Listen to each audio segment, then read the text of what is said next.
Hi, I'm Matlin.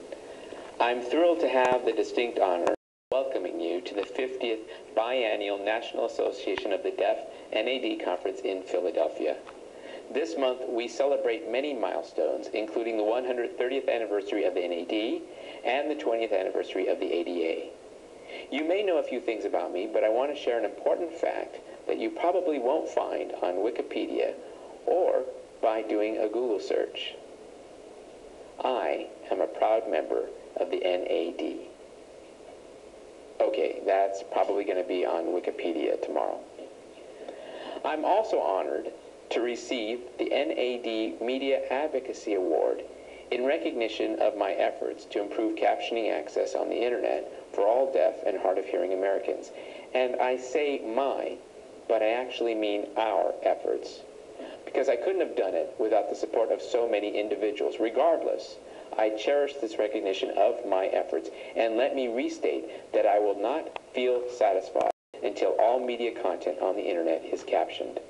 I keep making noise on Twitter, in interviews, and wherever I go, and I will do that until we achieve our goal. As you all know, the NAD has been a strong leader in the campaign to improve captioning access. Last November, I was thrilled to testify on behalf of the NAD at a hearing at Gallaudet University hosted by the FCC and focused on access to the internet and broadband services.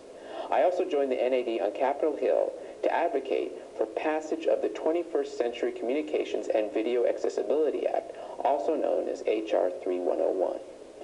This legislation, along with a similar bill introduced in the Senate, S. 3304, will ensure that television programs already captioned will also be captioned when they're shown on the internet, on handheld mobile TVs, smartphones, and other devices we have today and in the future. This time, we must ensure that the future will not stop the progress we are making today. Last November wasn't my first time on Capitol Hill, and in fact, in 1990, I testified before Congress to support a new law to require television to code and display closed captioning technology. Remember, TV manufacturers resisted efforts to require equal access for millions of Americans who are deaf or hard of hearing. But with our hard work and determination, we were successful in getting TV decoder law passed. And 6 years later, another law was passed, this time requiring TV programs to be captioned. For so many of us who for so long were left out of mainstream TV, we were finally able to get the equal access we deserve. Now, as I said, though the future is here and technology has rapidly evolved, we are back to square one. And that's because no one is stepping up to voluntarily close caption programs that are already captioned when they migrate to new means of viewing content. Just like back then, we need laws to ensure equal access. Though we are very close to legislation in the form of H.R. 3101 and SS 304, they are not yet law. Thank goodness we have a dynamic champion, Representative Ed Markey from Massachusetts, and 50 co-sponsors for H.R. 3101. We also have key senators who support S. 3304. When these become law, we will achieve a roadmap to getting captioning on the internet and on all devices. In 1880, the NAD was founded by deaf and hard of hearing Americans who wanted to mobilize change. They wanted to achieve change through increased awareness and improved accessibility. We know that awareness and accessibility usually go together hand in hand, and to achieve them both, our efforts must be persistent and perpetual.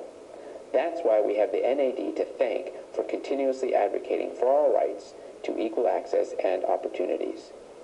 The NAD has been our champion for 130 years, and I have no doubts they will continue for as long as there is inequality.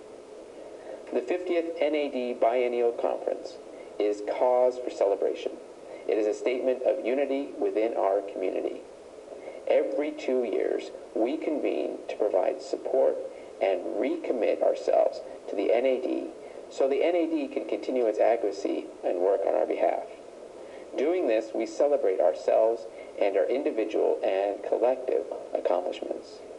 Today, I recommit to advocating for captioning access on the internet. Captioning is an important civil and human right for all deaf and hard of hearing Americans. I know the NAD is with me, and I am with the NAD. From one NAD member to another, you have my wishes for a wonderful, wonderful conference and a wonderful celebration. Thank you.